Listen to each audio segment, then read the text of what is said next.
dont le sujet a été le débat de la rencontre qu'il y a eu tout à l'heure dans cette salle. Et donc, comme je vous disais, l'entrée que nous avions une conférence autour du sexe, dans de l'éducation, je regarde encore, c'était très très intéressant, éducation, orientation sexuelle et intégration sociale. Ça a été très mieux. Et donc, à la fin de cette très intéressante rencontre qu'il y a eu, nous avons pensé attraper un peu quelques personnes qui ont lu ce livre, Le troisième sexe, de Léandre Saïri. Donc, quelques personnes autour de ceux qui vont nous donner leurs impressions et surtout avec Léandre qui va nous dire pourquoi le troisième sexe. Je le redire, parce que c'est important de le redire.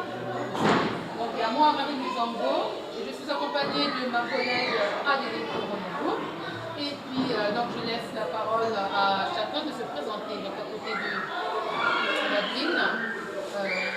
Merci, je suis Adje Kwaku, journaliste à Voice of Africa Radio, la radio panafricaine à Londres. Et puis aussi à Vox Africa, qui est une télévision panafricaine et qui émet depuis Londres, mais qui est diffusée un peu partout en Afrique, aussi bien dans les pays anglophones que francophones. Donc c'est une télévision à deux chaînes, le canal francophone et le canal anglophone. Et j'anime une émission qui s'appelle African Chronicles, donc la chronique, voilà. Et ça passe tous les jours? Ça passe demain, justement, ça passe demain à 20h. Et quelle est la fréquence? À Londres, la fréquence est 218. Mais en Afrique, je ne sais pas, en Afrique, mais ils savent. En France, ils savent, parce que c'est sur le canal, le bouquet, quoi, canal. Et ça tombe bien parce que la dernière émission qui va passer demain, mon invité principal, c'est le professeur Léandre Saïri. Voilà. Moi, je suis d'abord un ami à Léandre, et puis pour moi, c'est un honneur qu'il m'ait associé à cette nouvelle œuvre qui vient de paraître. Bien avant aujourd'hui, il a travaillé sur un livre auquel il m'avait associé. Alors aujourd'hui, de me présenter à cette conférence-là pour pouvoir intervenir sur ce livre-là, pour moi, c'est un double honneur et puis c'est une continuation qui porte à ma personne. Donc moi aussi, la réplique, je me suis présenté pour l'honorer. Alors, j'ai lu ce livre-là, j'ai lu l'introduction. Voilà, j'ai lu l'introduction. Voilà, ok. Donc, je suis professeur de technologie dans un collège local. On viendra à vous en dernier, et donc, monsieur. Monsieur Assi. Léandre, c'est un ami. Je l'ai connu à Saint-Jésus.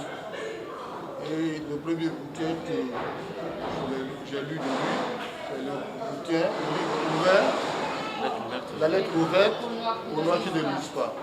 Ça m'a interpellé.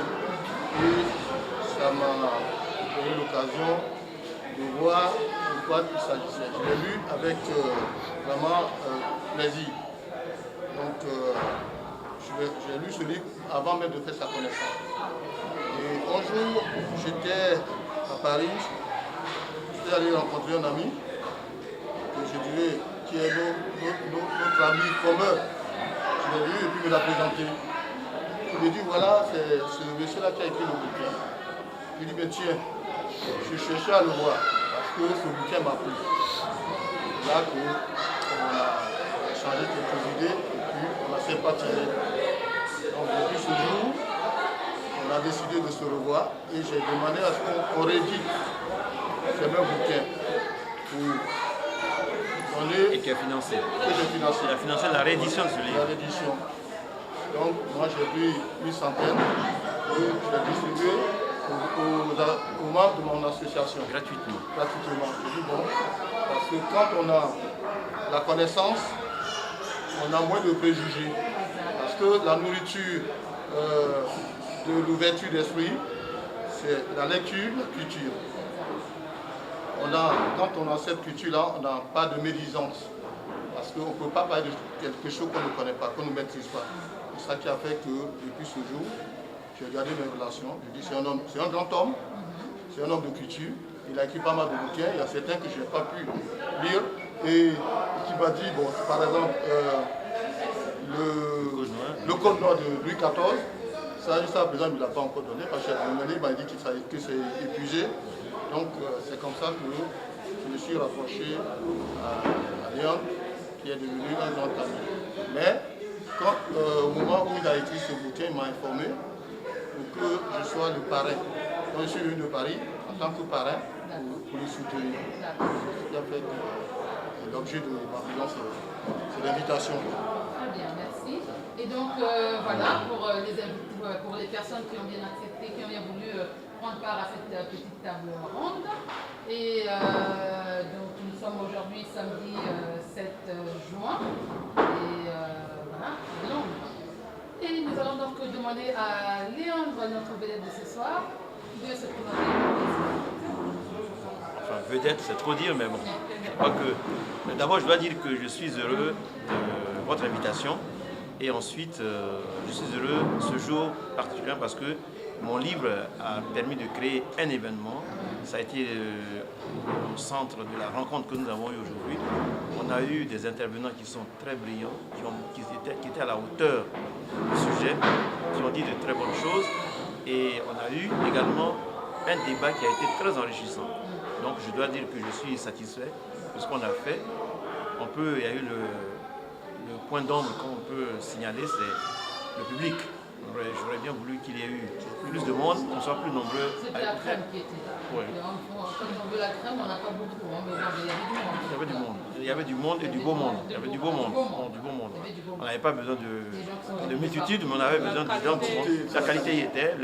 La qualité, on l'a vu dans le débat, dans la prestation des intervenants, et puis aussi dans la nourriture qu'on a mangée. Donc, parce qu'on a nourri l'esprit, mais on a nourri aussi le corps. Et donc, autour de mon livre qui s'intitule Le troisième sexe, qui part de l'histoire vécue par une personne que je raconte dans ce livre, et qui a demandé que j'écrive ce livre pour que certains mensonges et certaines hypocrisies soient dénoncées, et pour que nous puissions avoir un vrai débat sur la sexualité dans nos sociétés. Elle conditionne toute notre vie, mais très souvent, ceux qui prennent des lois, ceux qui décident, ceux qui en vivent, souvent n'ont pas l'opportunité d'en parler. Et nous appartenons, vous le savez, à une communauté où tout est fait, mais où rien n'est dit, en fait. Donc il fallait qu'on le dise. Tout est tabouisé. Et voilà, exactement. Tout est rendu tabou, en fait. Voilà. On ne peut même pas parler de ça. On parle les choses les plus faciles à dire, les choses les plus faciles sur lesquelles on peut communiquer facilement ailleurs, chez nous, c'est rendu tabou. Oui. Même l'argent, Oui. Quand on n'a pas d'argent dans une famille, il faut pas en parler, c'est un tabou. Oui, voilà, on ne peut même pas parler d'argent. Oui, c'est pas un problème d'argent. C'est pas un problème d'argent, c'est d'abord un problème d'honneur. Il ne faut pas salir la réputation de la famille. Donc on ne dénonce pas un certain nombre de vices que nous vivons au quotidien. Voilà le problème, c'est tabou. Voilà. Donc, le sexe, on le vit au quotidien, mais c'est un tabou. Alors, donc, juste la première question avant que. C'est une table ronde, donc chacun peut intervenir à n'importe quel moment. Alors, surtout que vous avez tous lu le livre, donc vous avez une connaissance que nous n'avons pas, nous venons de recevoir le livre aujourd'hui. Nous allons nous faire le plaisir de le lire. Mais vous qui avez une longueur d'avance par rapport à nous, vous pouvez nous parler du livre. Pour dire tout ce qui vous a marqué. Pourquoi le troisième sexe? Parce que quand tu m'as parlé je peux me permettre de te tutoyer, quand tu m'as dit le livre s'intitule Le troisième sexe, je dis en voilà un autre. Les hommes ils ont ça dans la tête, sexe. Et il a créé un troisième sexe. Alors c'est quoi le troisième sexe? Bon, le troisième sexe, c'est tout simplement une interrogation sur la sexualité. On a tout le monde, enfin comme d'habitude, moi je pars du principe que quelque chose peut exister et peut être vrai aujourd'hui et peut ne pas être vrai demain. C'est ce qu'on a vu avec Galilée.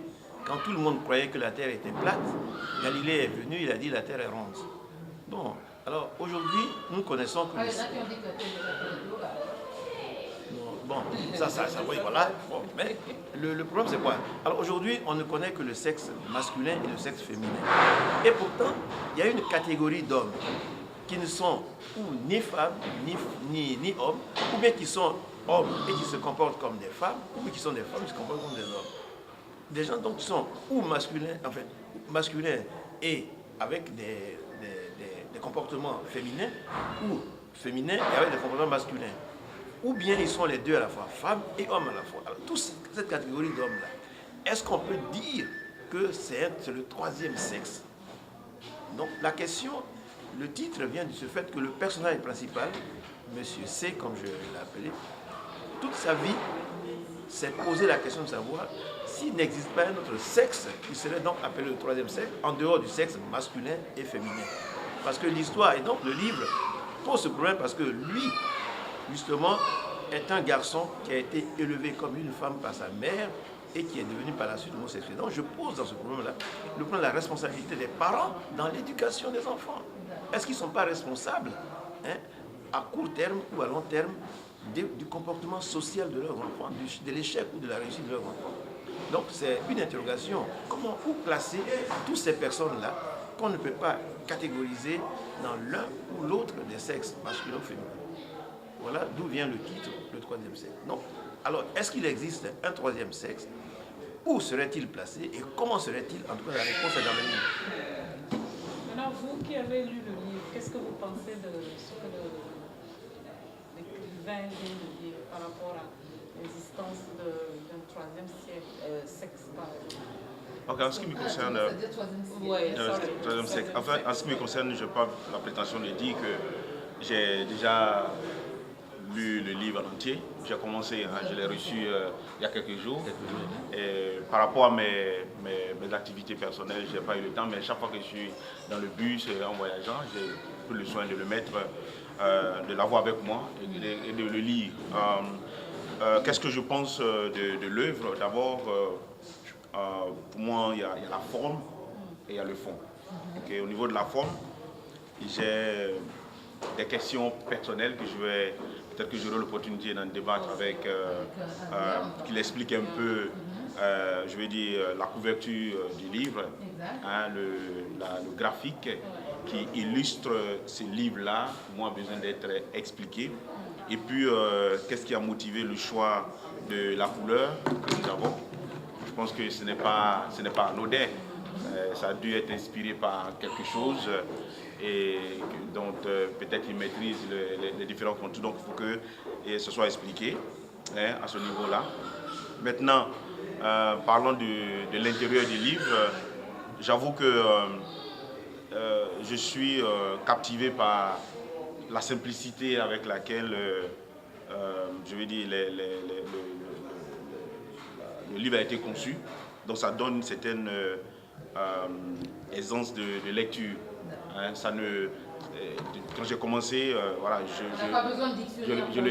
le dévore. Il y a des livres qui, quand vous le lisez, ouais, vous avez besoin d'avoir voilà. un dictionnaire, soit une encyclopédie. Tout à fait. Donc c'est écrit. Vous devez chercher le mot. Voilà, c'est écrit dans un langage accessible à tout le monde. Donc ce qui rend très facile sa lecture. Et donc voilà, à ce niveau-là, je voulais dire que c'est un chef-d'œuvre au niveau de la forme, au niveau du contenu de l'écriture, la forme de l'écriture. Maintenant, c'est au niveau du sujet en lui-même, c'est là où chacun a son opinion. J'ai mon opinion là-dessus. La première question que je me posais, ou j'ai commencé à me poser, c'est de savoir à quel public ce livre s'adresse en tant que tel. Je suis africain, je suis panafricaniste, donc et le professeur étant lui-même un Africain, j'ose espérer et croire que la production d'un livre d'une telle envergure devait s'adresser peut-être à un public ciblé, peut-être africain, parce que c'est une œuvre d'éducation. Or, ça c'est mon impression, ma première impression. J'ai dit que je suis à la page 42, sur près de 200, près de 200, donc je ne vais pas me lancer dans des dires qui ne seront pas soutenus un peu plus tard.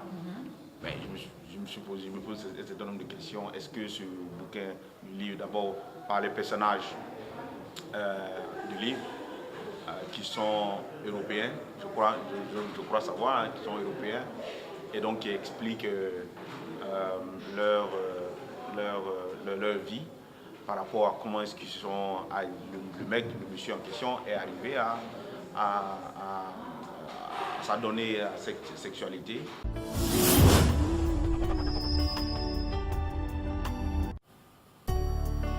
Corneille, spécialiste de la couture sur mesure, habilleur des hommes élégants, consultant en style vestimentaire, Corneille vous conseillera pour vos tissus et vos couleurs.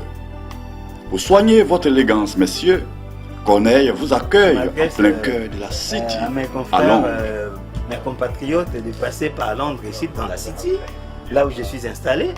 Donc je vais leur faire un bon boulot comme ça, taillé sur mesure, quoi. Ça c'est mon boulot. Je suis expert et consultant dans la couture. Contact 07 415 267 300.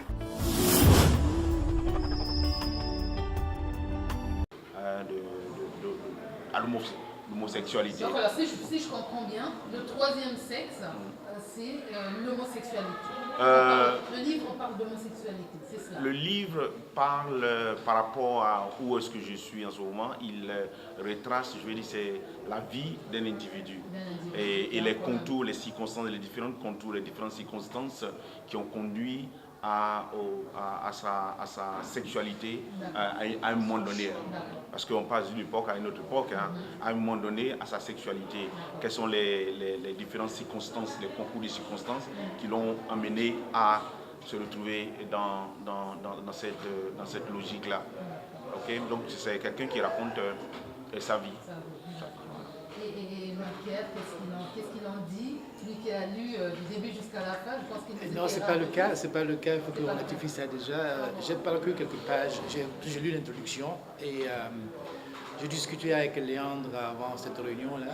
Je l'avais invité chez moi autour d'un pot de vin, on a discuté. Et je lui ai posé la question de savoir si effectivement il apportait une solution au problème de la personne qu'il a approché pour écrire le livre. La réponse a été claire, non. Lui, il pose plutôt des problèmes que sa condition soulève. Voilà, donc il y a un éventail de sujets qu'il a abordés. Et on a discuté pleinement et j'ai senti le contour. Mais il faut déjà dire que lui étant un ami, un écrivain aussi, généralement, quand moi j'approche des écrivains, c'est de savoir quel type de pensée, qu'est-ce qui les anime et comment ils réussissent à transformer une idée. Voilà. Alors donc, généralement, nos discussions avant aujourd'hui sont tournées autour de lui en tant qu'écrivain, comment il arrive à donner une forme à des choses comme ça. Voilà. Ben, écoute, j'ai senti que franchement, il est quand même d'une capacité très exceptionnelle. Sa créativité, elle est exceptionnelle. L'usage de sa plume, je pense que ça rend beaucoup de service, même à des gens qui ne sont pas... Moi, je suis passionné de lecture, mais je ne suis pas un littéraire. Il faudrait qu'il y en ait qui écrivent. Voilà, mais il écrit de façon que même ceux qui n'ont pas l'habitude de lire peuvent embarquer sur... il avait commencé par lettre ouverte, le noir qui n'est pas. Voilà. Et entre lui et moi, il y a ce rapprochement-là par rapport à des œuvres précédentes. Par exemple, il a écrit Jonathan de Goéland, qui est un des livres que je n'ai en prix de vacances, en prix à mes étudiants. Bon, voilà. Donc, ce deuxième livre-là, et quand il a sorti, effectivement, la discussion, j'ai découvert que Léandre, il sait faire vivre des choses abstraites. Par exemple, la passion, la douleur. Oui, il transmet. Voilà, il sait transmettre ça. Il y a tu sens du mouvement, tu sens quelque chose qui n'a pas pu être accessible si c'est une question de réalité. Ouais. Alors, les pages que j'ai parcourues, déjà, les questions par rapport aux questions que moi je lui posais déjà, j'ai commencé à voir qu'est-ce qui pouvait être la cause de son patient, si j'ose l'appeler patient. Voilà. Un personnage. De son personnage. On est dans le roman, parlons du personnage. Voilà, son personnage. Oui. Et déjà, moi, je vais donner mon point de vue sur ce que j'ai lu. Voilà. Je pense que quand tu essaies de voir la chronologie des événements, c'est un peu difficile parce que par moment, c'est parce que tu as mis ça sous forme de roman. Donc, la chronologie, quand tu essaies d'appliquer ça sur la réalité, tu dis que ça concorde. Ça donne l'impression que ça. Sinon, ça devait concorder, tu te fais des idées. Je pense qu'on va en discuter, mais ce n'est pas une question de refaire le livre, hein, de toute façon. Voilà. Donc, son sujet, effectivement, son sujet a grandi dans une famille très aisée. Le père était ambassadeur, la maman, pas très intellectuelle. Alors, voyez-vous, un enfant qui grandissait, qui avait de l'admiration pour son père. Qui lui, en tant que diplomate, il aspirait à la lecture, à l'écriture, était passionné de lettres. Et la façon dont le sujet parle de son père, c'est que franchement, son admiration par rapport à son père était beaucoup plus forte que sa mère. Et Léandre a si bien utilisé un style pour pouvoir voir la tension qui existait à cause de ce déséquilibre intellectuel entre la maman et puis le papa.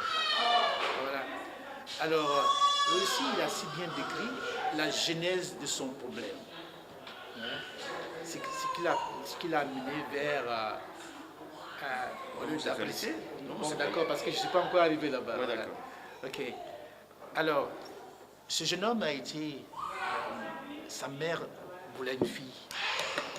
Et puis, bon, lui, il est garçon.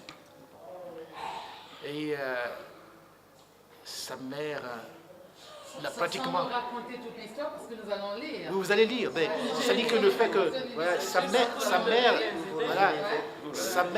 mère l'a pratiquement remplacé, façonné.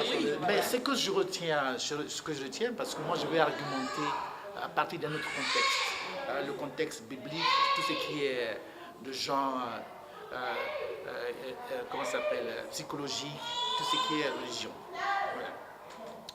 Voyez-vous, la mère, elle dit dans une phrase que j'ai bien soulignée que vous avez l'âme d'une fille et que vous êtes une fille. Pour moi, oui, c'est à son fils. Pour moi, tout le devenir de l'enfant, y compris, c'est parti de là. Pourquoi je dis ça? Parce que moi, je crois vraiment que la création, parce que là, dans le débat, moi, je parle de création. Hein. Alors, la création a pris forme seulement par le verbe. Quelque chose a été dit et puis tout ce qui existe est venu. Voilà. Donc moi je crois fermement que ce que nous disons et qui rentre dans le contexte de l'éducation aussi est très important. Voilà. Moi je suis un professeur de mathématiques et ce que j'enseigne en étudiant et ce que je leur dis que vous allez devenir en faisant ceci, ça a un impact. Même dans les premières semaines de notre rencontre, la façon dont je me présente, je leur donne déjà une voie à suivre là. Voilà. Donc je sais que, effectivement, les parents ont une influence. Leur mode de vie, leur culture, leur religion, et même ce qu'ils disent. Moi, je suis Bété, qui est le dialecte de la tribu d'où je suis sorti. Mais si j'étais né au Japon, écoute, je ne me dirais pas Bété. Mais je serais noir quand même. Voilà. Donc le conditionnement humain est très important. Et les manières de conditionner un homme, l'homme étant multidimensionnel, on a des influences que vous avez très bien citées, les intervenants, ils ont parlé des influences d'ordre social, influence d'ordre, comment ça s'appelle? Institutionnel, d'ordre moral et tout cela. Donc nous subissons à tous les niveaux des influences de partout et nous devenons des personnages, pas des personnages que nous voulons être, mais des personnages qui sont des produits de notre contribution aussi, mais des produits de nos parents initialement. Et puis voilà. Donc, voyez-vous, la mère a habillé l'enfant comme une fille et il a commencé à grandir. Mais tu sais, quand on grandit, quand on devient quand on devient adulte, on a un choix à faire. Et d'ailleurs, en parlant de choix, je pense que lui, si je comprends bien, parce que je n'ai pas encore lu, mais si je comprends bien, il y a une sorte de guerre. Oui. Il y a une sorte de guerre en lui, de bataille interne, qu'il doit un combat à mener. Oui. Donc, en cherchant à savoir qui il est, il va apprendre, donc parlant des influences, il va apprendre même sur Internet. Et je me permets de lire un passage ici, grâce à l'Internet, je prenais part à des forums de discussion, donc il va apprendre à être quelqu'un, comme quoi on devient, on n'est pas, mais on devient. Il va apprendre à être à être quelqu'un. Oui. Il va apprendre, donc en fait, c'est quelqu'un qui est né, si je comprends bien, c'est quelqu'un qui est né avec une identité qu'il ne maîtrise pas, et quand tu arrives, de toute façon, ça c'est le processus humain, à un moment donné, notre identité change en fonction de l'évolution, en fonction de notre évolution. Voilà, et donc à partir d'un moment donné, surtout dans l'adolescence, les enfants commencent à se réapproprier leur identité, donc voilà, qu'ils aient cette identité. Et je ne sais pas. Oui, mais enfin, se réapproprier leur identité, moi je n'ai pas vu la chose comme ça. Je pense qu'il y a un concours de circonstances qui ont eu une influence ou des influences sur le devenir du personnage principal du livre. Okay? Donc ce n'est pas qu'il retrouve, je veux dire, son identité perdue ou qu'il l'ignorait, mais je pense qu'il a été influencé. Mais il va apprendre, c'est un processus en fait d'apprentissage. C'est un processus, voilà. Il va apprendre à avoir une identité. Non, il va apprendre à comprendre qu'est-ce qui se